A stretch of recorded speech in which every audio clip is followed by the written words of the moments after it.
2. 사탄의 소유물이 된 아담 가정.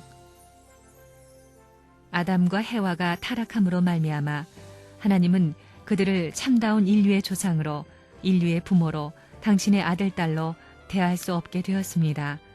아담과 해와는 하나님 앞에 둘도 없는 아들, 딸인데도 불구하고 하나님께서 아들, 딸로 대할 수 없는 자리에 서버렸다는 것입니다.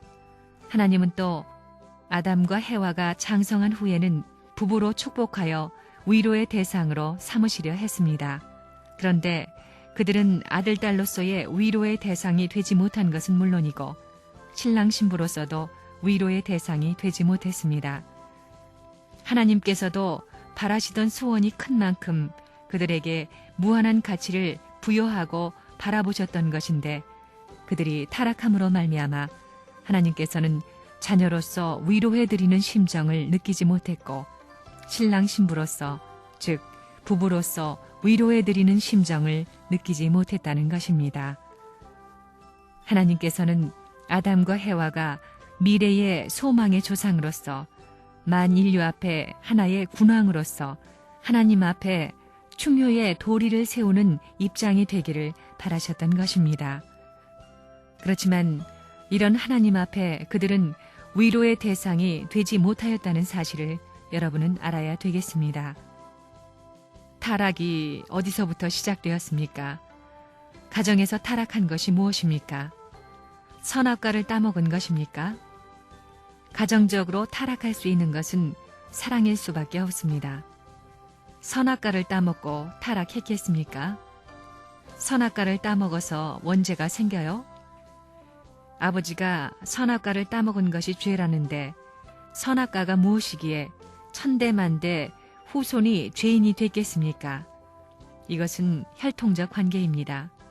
혈통적으로 죄의 뿌리를 심어놓으면 유전 법칙에 의해 영원히 가는 것입니다.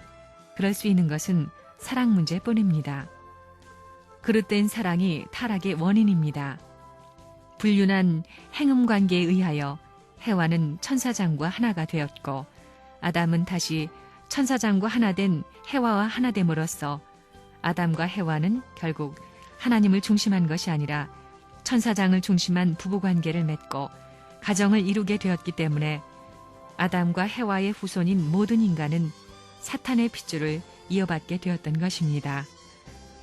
따라서 본래의 아담과 해와의 아들은 하나님의 장자와 차자가 되었어야 했음에도 불구하고 해와가 불륜한 정으로 천사장과 관계를 맺었기 때문에 그의 아들인 장자와 차자는 사탄의 소유물이 되고 말았던 것입니다.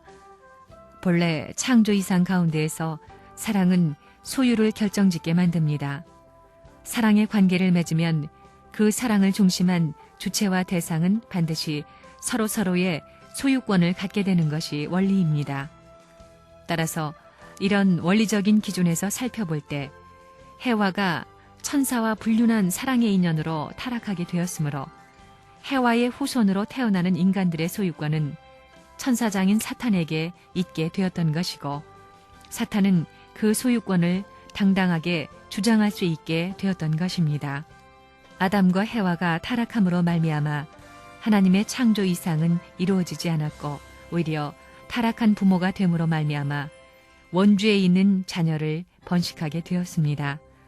그리고 타락한 아담과 해와의 가정을 중심 삼고 종족, 민족, 국가, 세계로 발전해 나온 것이 인류 역사인 것입니다. 그렇기 때문에 타락 이후 오늘날까지 하나님의 본연의 뜻을 완성한 입장에선 참된 부모의 이상이 남아져 내려온 것입니다. 그리고 참된 부모를 중심 삼은 참된 가정과 참된 종족, 민족, 국가, 세계는 아직까지도 이상으로 남아있는 것입니다.